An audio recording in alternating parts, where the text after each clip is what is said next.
Większość osób została uwarunkowana tak, by wierzyć, że aby coś zmaterializować czy urzeczywistnić, potrzeba wiele wysiłku i walki, że trzeba się starać mocniej i bardziej. Ale sam fakt tego, że starasz się tak mocno, że potrzebujesz kontrolować, jak coś się wydarzy, jest Twoim potwierdzeniem i przyczyną tego, że nie masz. Tak długo, jak starasz się zdobyć coś w swoim życiu, mówisz, że ci tego brakuje i że tym nie jesteś. W dzisiejszym odcinku poruszę kwestię tego, jak odpuścić, by w końcu pozwolić manifestować się w Twoim życiu wszystkiemu, co pragniesz. I co ma do tego prawo założenia, oraz dowiesz się, jakich 5 kroków potrzebujesz podjąć, by odpuszczać łatwiej. Mam na imię Sylwia i razem z Honoratą w tym podcaście oraz przestrzeniach wysokich wibracji uczymy ludzkim językiem o rozwoju duchowym. Raczej każdy z nas doświadczył chociaż raz w swoim życiu tego, że im bardziej czegoś chce i na to naciska, tym mocniej to od siebie odpycha. Zobacz, dotyczy to nawet snu. Gdy próbujesz zasnąć na siłę, no to jest wtedy bardzo trudne, prawda? Pamiętam, jak kilkanaście lat temu, siedząc na kanapie i wpatrując się w okno, tuż po sesji coachingowej, próbowałam chyba już setnego ćwiczenia na przyciągnięcie pieniędzy. Miałam wtedy długi, o których nikt z bliskich nie wiedział, i myślałam sobie, no kurde, jeśli w jakiś magiczny sposób nie przyciągnę pieniędzy, to wszyscy będą się śmiali, że niby ja taka zaradna, a tu patrz, nie wyszło. Dosłownie ściskało mnie w żołądku i chciało mi się wymiotować z ciągłego stresu. Mój coach na sesji powiedział mi: Sylwia, no odpuść w końcu. Nie musisz wiedzieć, jak to się stanie. Wyobraź sobie, że już tak jest i zostaw to, rób swoje. No ale wiesz, miałam wtedy takie ciśnienie, że nie potrafiłam.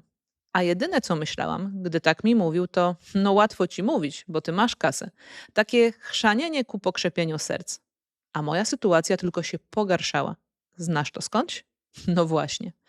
I zajęło mi ładnych parę lat, aby w pełni zrozumieć, co to znaczy odpuścić i dlaczego warto i trzeba to zrobić. Oraz nauczyć się, jak to robić, by w końcu cieszyć się z ucieleśniania wielu doświadczeń, rzeczy czy relacji. No ale po kolei. Odpuszczenie to jest taka esencja prawa założenia. W Ewangelii Marka 11:24 jest napisane: Dlatego powiadam wam, jeśli o coś prosicie w modlitwie, wierzcie, żeście już wszystko otrzymali, a spełni się wam. Widzisz, co tu jest napisane? Nie, że otrzymacie kiedyś, ale że już otrzymaliście. Największe ciśnienie przy ucieleśnianiu tworzy się dlatego, że ludzie chcą zostać tym, czym już są w swej naturze. Marzą o tym, aby doświadczać tego, czym już są. No i tego nie widzą. Wszystko, czego pragniesz, tym już jesteś. I masz to w sferze duchowej. Ale kiedy uważasz, że tego nie masz, że ci tego brakuje, no to blokujesz sobie możliwość doświadczania tego. Odpychasz to i tworzysz jeszcze większe ciśnienie. Nieważne, co chcesz ucieleśnić: pieniądze, kariera, zdrowie, relacje. Wszystkiego dotyczą te same zasady. Gdy chcesz czegoś i bardzo mocno zaczynasz się obserwować w tym chceniu i na przykład widzisz, że może trochę wariujesz, że jednak tworzysz presję, że próbujesz kontrolować przebieg albo coś wymusić na wszechświecie, po pierwsze, oddziel się od efektu końcowego. To jest właśnie pierwszy krok do tego, by odpuścić. Gdy czegoś chcesz, ustal swoją intencję, wyślij ją w eter i zapomnij. Uznaj, że to już jest załatwione najlepiej, jak może być.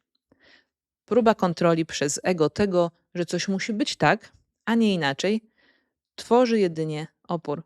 Lęk przed nieznanym rozwiązaniem może płynąć jeszcze z dzieciństwa i tego, że to, co nieznane, było dla ciebie przerażające. A więc wolisz mieć wizję, której się po prostu trzymasz i która jest ci znana na tyle, że czujesz się z nią bezpiecznie. I nie dopuszczasz wtedy do siebie niczego innego. Także tego, by wszechświat dostarczył coś o wiele lepszego, niż umiesz sobie teraz zwizualizować. Albo dostarczył ci to po swojemu. I przykład. Jakieś 9 lat temu, gdy z Honoratą wynajmowałyśmy małe, dwupokojowe mieszkanie, zamieszkał z nami na chwilę nasz przyjaciel. Chciałyśmy mu pomóc w ciężkim okresie, ale on zasiedział się zbytnio, a w 2 pokojach no to nie było zbyt komfortowe. I wiesz, dochodziło do tego, że nie chciało się spędzać czasu u siebie, no bo zawsze w salonie był on.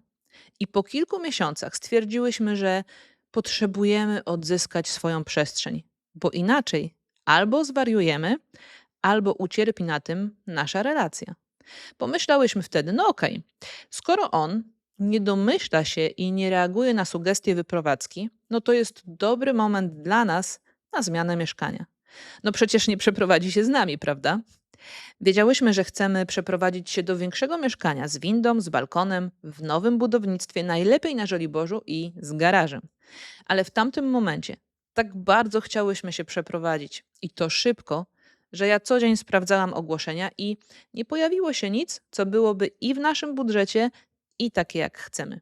I w końcu pojawiło się mieszkanie, które spełniało tylko część naszych wymagań, ale i tak napędzane wielką potrzebą zmiany i ciśnieniem oraz frustracją, zdecydowałyśmy się właśnie na nie.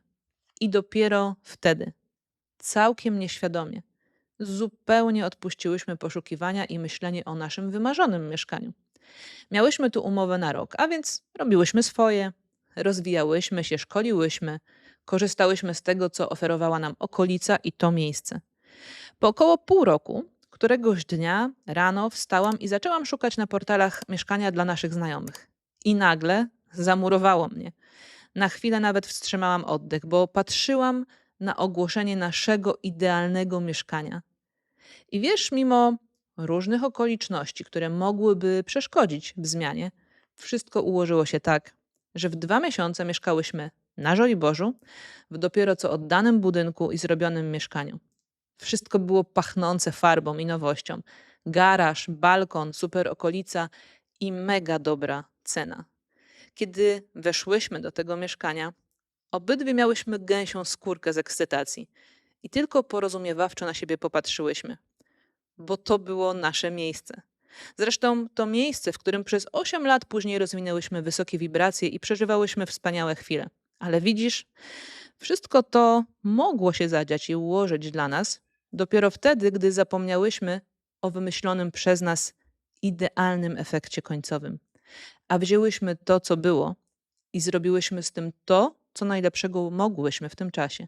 Bez marudzenia, bez narzekania, że nie jest dokładnie tak, jak sobie to wymarzyłyśmy. Nasza pierwotna intencja pracowała sobie już bez presji i przeszkód dalej, bo nie myślałyśmy, no o matko, dlaczego jeszcze to mieszkanie się nie znalazło? Przecież już minęło tyle czasu. Koniec końców, wszystko ułożyło się najlepiej, jak miało. Zazwyczaj w takich momentach ludzie idą w brak wdzięczności i pretensje, że nie jest tak, jak chcą. No i wciąż skupiają się na tym, jakim jest źle w tym, co jest. Zamiast przyjąć, że okej, no na ten czas to jest dokładnie to, czego potrzebuję. Im bardziej myślisz o efekcie końcowym, tym ciężej jest odpuścić i pozwolić, by wszechświat pracował w przepływie i przyniósł ci to, czego pragniesz. Zamiast wyczekiwać, zajmij się tym, by tu, gdzie jesteś i z tym, co masz, robić coś dobrego. Dlatego, po drugie, aby pomóc sobie oddzielić się od efektu końcowego i ucieleśnić to, czego pragniesz, żyj w teraz. Skup się tylko na teraz. Dlaczego to ważne? No przecież wszystko dzieje się w teraz. Ucieleśnienie dzieje się w teraz także. To, że nie dzieje się ono dokładnie według Twojego scenariusza, nie oznacza, że się nic nie dzieje. To, że ego nie kontroluje rzeczywistości i nie może nią manipulować, nie oznacza, że nie idziesz dobrą drogą. Możesz nie widzieć tego, że zmierzasz do tego, czego chcesz i że na przykład drogą do ucieleśniania wymarzonego mieszkania jest zamieszkanie przez chwilę gdzie indziej. Po co? No cóż, wracając do naszego przykładu, na przykład po to, by stać się tym jestem, które jest gotowe i zgodne z tym miejscem. Bo na przykład, jeśli chcesz zamieszkać w miejscu nowym, przestrzennym, no to najpierw potrzebujesz się odnowić wewnętrznie i zrobić przestrzeń w sobie na nowe, czyli być tym, kim masz być. My przez te pół roku mieszkania w tym, nazwijmy to przejściowym mieszkaniu, cały czas pracowałyśmy wewnętrznie, nad zmianą przekonań, robiłyśmy porządki wewnętrzne, w relacjach, robiłyśmy miejsce na nową wiedzę i doświadczenia, byłyśmy mentalnie i emocjonalnie tym, czym miałyśmy być. I na tym się skupiłyśmy. I wtedy, gdy już tym byłyśmy wewnętrznie, pojawiło się mieszkanie marzeń. Rozumiesz? Wszystko dzieje się po coś i dla nas. Według prawa założenia ucieleśniasz swoje jestem, a nie swoje chcieństwo. A więc, gdy skupisz się na teraz, łatwiej ci będzie na przykład dostrzegać znaki, którędy masz iść, chwytać okazje, które przychodzą. Być może teraz ich nie dostrzegasz, bo wciąż myślisz o tym, dlaczego jeszcze coś się nie zadziało. Twoja energia jest skupiona na przyszłości albo przeszłości i na różnych historiach zamiast danym momencie. Kiedy twoja energia i uwaga skupiona jest na teraz, nie myślisz o przyszłości, a więc też odłączasz się od przywiązania do efektu końcowego. Pozwalasz na przepływ. Na tematykę manifestacji czy też ucieleśniania trafia się zazwyczaj wtedy, gdy jest się w jakiejś wielkiej potrzebie. Na przykład nie ma się pieniędzy, a bardzo się ich potrzebuje, albo nie idzie nam w relacjach miłosnych, a tak bardzo chcemy z kimś być. Ale gdy odczuwasz brak, to jesteś w odczuwaniu braku. Mentalnie i emocjonalnie nie masz. Nie jesteś tym. A kiedy tym nie jesteś, nie możesz tego ucieleśnić. No i tu potrzeba jest sposobu na to, by poradzić sobie ze zwątpieniami, negatywnymi myślami i lękiem. Wiele razy pewnie słyszałaś i słyszałeś o tym, że trzeba przeprogramować swoje myśli. Ja też to słyszałam. Zwłaszcza na początku mojego rozwoju, gdy dopiero co poznawałam prawo przyciągania. Wielu moich nauczycieli to powtarzało. No ale jak to zrobić, gdy masz w sobie dużo złości, żalu i pretensji o to, jak wygląda twoje życie? Nie wystarczy wtedy powtarzać sobie afirmacji i wizualizować, bo gdy przychodzi kolejne wezwanie od komornika, jak było u mnie, gdy kolejna osoba pisze do ciebie o to, kiedy oddasz pieniądze, automatycznie wyskakują stare wzorce. Co więc z tym można zrobić? No i co ja zrobiłam, aby wyjść z tego kołowrotka i pomóc sobie wchodzić w inne jestem? Zamiast siadać w fotelu i wizualizować albo afirmować, skupiłam się na tym, jak odpowiadam na wydarzenia. I przytoczę tu taki przypadek. Kiedy ponad 10 lat temu miałam spore długi, no i co dzień budziłam się z takim nerwem, który determinował potem wszystko. Wpływając także na relacje, bo gdy jest się na ciągłym podminowaniu, no to szuka się zazwyczaj na zewnątrz możliwości przerzucania tego nerwa. Stanęłam któregoś dnia przed lustrem i patrząc sobie w oczy powiedziałam: Sylwia, dosyć. Przestań się nad sobą użalać i biadolić. Przestań czekać, aż ktoś cię zbawi i załatwi to za ciebie. Bo w tym momencie ja już wiedziałam o tym, że muszę wziąć odpowiedzialność za cały bałagan, który stworzyłam. I jeśli chcę ucieleśnić bogactwo, potrzebuję z odwagą i inaczej stawiać się do tego, co się dzieje. A więc usiadłam i napisałam wtedy do wszystkich osób, którym byłam dłużna pieniądze, o tym, jak wygląda moja sytuacja, ale że robię wszystko, by jak najszybciej oddać im pieniądze. Następnie, kiedy przychodziły jeszcze powiadomienia od komorników, przestałam je chować do szuflady, udając jak małe dziecko, że nie ma problemu. Zamiast reagować z pozycji ofiary i ego, wybrałam być odpowiedzialną za swoje życie, a odpowiedzialność przyniosła inne odpowiedzi na tę samą sytuację. Zamiast impulsywnego reagowania, wybrałam jako odpowiedź spokój, pokochanie tej części siebie, która podejmowała takie decyzje, które doprowadziły wtedy do długów, no i obserwowanie siebie w tym wszystkim. I właśnie o to chodzi, by wybrać odpowiedź, a nie reakcję w momencie, w którym nie jest jeszcze tak, jak chcesz. Gdy normalnie wchodzi frustracja i irytacja, gdy pojawia się złość czy rozczarowanie. To jest właśnie moment na to, by wybrać, jak odpowiesz.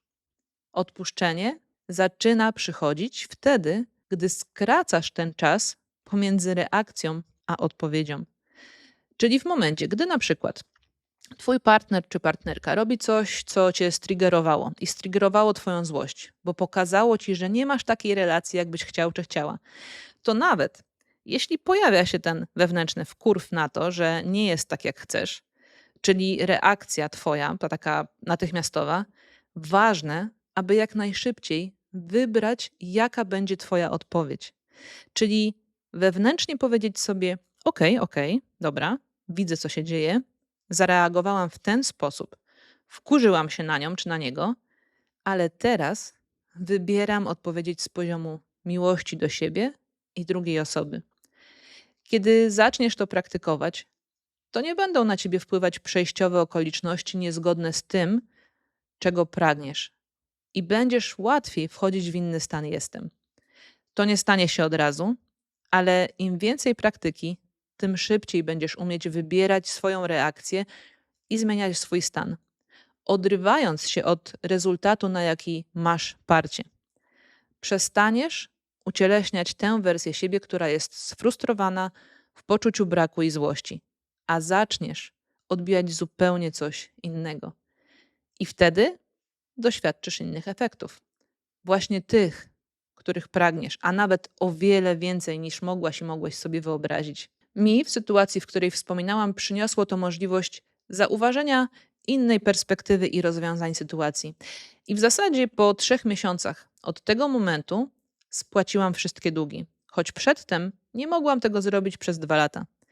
Inne jestem pozwoliło na urzeczywistnienie tego, czego pragnęłam, czyli wolności od długów.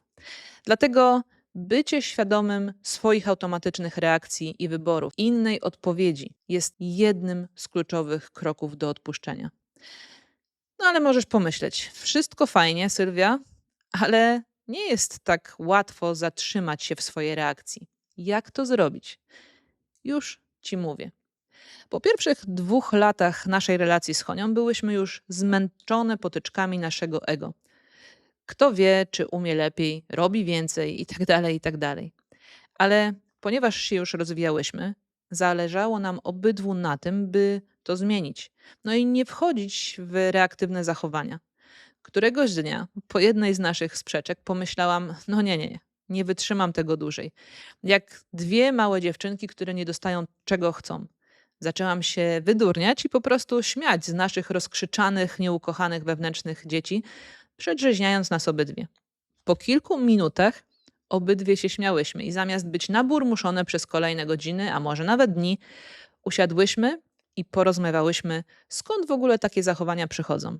I od tego momentu miałyśmy ustalony sposób na łamanie wzorca. Tym naszym sposobem do dziś jest humor i przedstawianie w sposób humorystyczny najpierw sobie zachowania swojego ego. To za każdym razem sprawia, że wyjmujemy tak zwany patyk z tyłka i łapiemy dystans do siebie, a po chwili rozmawiamy już z innego poziomu. Poziomu tego, czym chcemy być i czego chcemy doświadczać, czyli miłości. Kolejny krok więc do opracowania sobie to sposób na przełamanie swojego zachowania. Nie tylko w relacjach, ale też w innych sferach życia. Tak, aby mieć taki przełącznik, który sprawia, że powracasz do tego stanu, jaki chcesz ucieleśniać. Nie chodzi o to, aby teraz wypierać emocje, ale aby nie reagować na nie, tylko dać sobie taki bufor bezpieczeństwa. Najlepiej, jeśli będzie to coś, co sprawi, że zaczniesz się śmiać, dzięki czemu zmienisz wibrację, zamiast odpychać to, czego pragniesz, emocjami o niskich wibracjach. Kiedy już przełamiesz ten schemat, warto wykonać kolejny krok, który pomoże ci odpuścić, a jest nim wdzięczność. Ale nie taka mechaniczna wdzięczność. Skup się dosłownie na kilku rzeczach, za które zawsze możesz być wdzięczna i wdzięczny. Twój oddech, przyjaciele, może rodzina, zwierzęta, życie.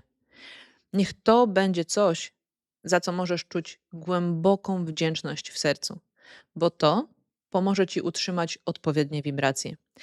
I ja naprawdę wiem, że czasem ciężko jest tę wdzięczność poczuć. Zwłaszcza w takich momentach, gdy w jedną sekundę rozsypuje ci się świat. Dobrze wiem, bo przeżyłam wiele takich chwil, gdzie wydawało się, że wszechświat serwuje jakiś chichot losu. Rok temu, gdy moja mama nagle odeszła z tego wymiaru, wyszłam ze szpitala, prawie nie mogąc oddychać.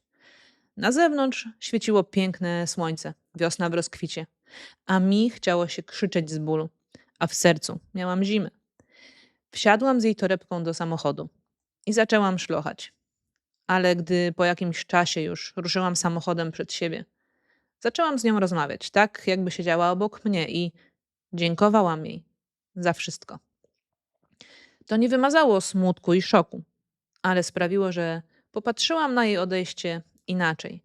Widząc większy obraz, szybko zrozumiałam, że ona po prostu miała już odejść. Puszczenie jej nie było łatwe, bo żegnanie fizycznie osoby, która jest nam bliska i ważna, nigdy dla nas nie jest łatwe. Ale słyszałam jej głos. Sylwinku, jesteś gotowa. Dasz sobie radę. Zawsze jestem przy tobie.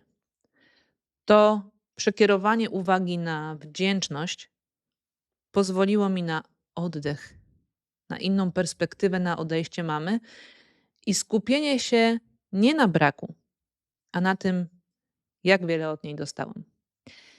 Dzięki temu dalej ucieleśniałam obfitość i też odrodzenie wielu relacji przy tej okazji. Kiedy przełamiesz schematy i skupisz się na wdzięczności, łatwiej jest też przekierować swoją energię na to, co chcesz czuć w związku z jakąś sytuacją. Kolejnym krokiem jest wybór tego, co chcesz czuć w związku z czymś. Na przykład chcesz ucieleśnić związek z jakąś osobą, ale dowiadujesz się, że w tym momencie spotyka się z kimś innym. A więc zamiast wpadać w rozpacz z tego powodu, że wszechświat jest taki niesprawiedliwy, wybierz świadomie, że w związku z tym czujesz, że tak ma być, bo masz się jeszcze czegoś nauczyć, albo że wszechświat chroni cię przed czymś, czego nie jesteś świadoma czy świadom. Przypomina mi się tutaj taki przypadek naszego przyjaciela, który już parę lat był sam, no i chciał koniecznie być w związku. Założył sobie konta chyba na wszystkich możliwych portalach randkowych i ruszył w bój. My z perspektywy obserwatora widziałyśmy, że to jest taki akt desperacji, ale też brak chęci zobaczenia siebie i swoich ran w tym wszystkim. Po paru nieudanych randkach poznał osobę, która bardzo szybko zawróciła mu w głowie, wprowadziła się nawet do niego, no i zaczęła planować życie. Jednocześnie osaczając go coraz bardziej tak, że nawet gdy szedł do toalety i siedział tam, to słyszał: no co robisz? Oczywiście było to odbiciem jego wewnętrznych niepewności i braku poczucia własnej wartości. Skończyło się to tak, że po paru miesiącach, gdy już naprawdę był zmęczony, postawił granicę i ta osoba wyprowadziła się, ale zniszczyła mu samochód i nie oddała jakiejś tam sumy pieniędzy, które pożyczyła w międzyczasie. Widzisz, gdyby nie miał parcia na efekt i odpuścił, popatrzył na to, że jest sam jako szansę dla siebie na rozwój i pracę z traumami, ochronę od wszechświata i stworzenie warunków do tego, by stać się jestem, które przyciągnie kogoś, kto będzie partnerem z własnym poczuciem własnej wartości, to pewnie ta lekcja nie byłaby mu potrzebna. Dlatego warto jest spojrzeć na swoje teraz z innej perspektywy i wybrać, by czuć się jak osoba, która zawsze dostaje to, co jest jej potrzebne, by ucieleśnić to, czego pragnie. Gdy więc masz na przykład jakieś wyzwanie, to wybierz, że traktujesz je jako okazję do nauki i rozwoju, a nie przeszkodę. Partner czy partnerka nie dają ci tego, co pragniesz teraz? Popatrz na to jako możliwość dokopania się w sobie, skąd pochodzi brak, który chcesz załatać z zewnątrz i jak możesz dać to sobie sam i sama. Wybierz czuć się inaczej w związku z okolicznościami, a zobaczysz, jak szybko wpłynie to na twoje ucieleśnienie w życiu. I właśnie tak odpuszczasz. Po pierwsze, odklejasz się od efektu końcowego.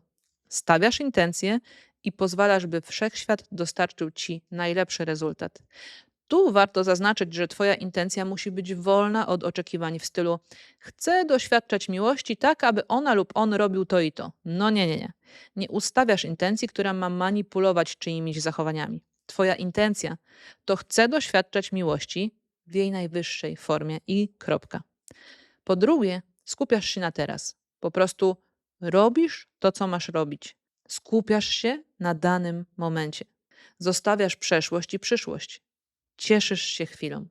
Skupiając się na przeszłości, możesz jedynie ucieleśniać starą wersję siebie. Teraz tworzy przyszłość, której chcesz. Chcesz innej przyszłości niż przeszłości? Spraw, by teraz było inne. Zmieniasz to też, jak odpowiadasz na różne wydarzenia w teraz.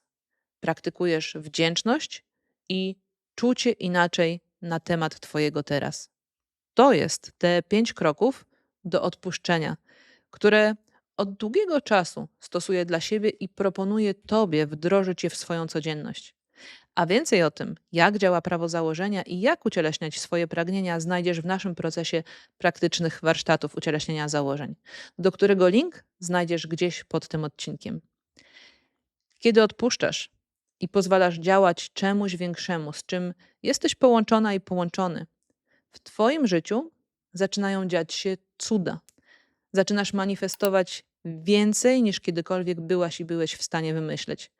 Bo pamiętaj, że Twój umysł jest ograniczony tylko do tego, co zna.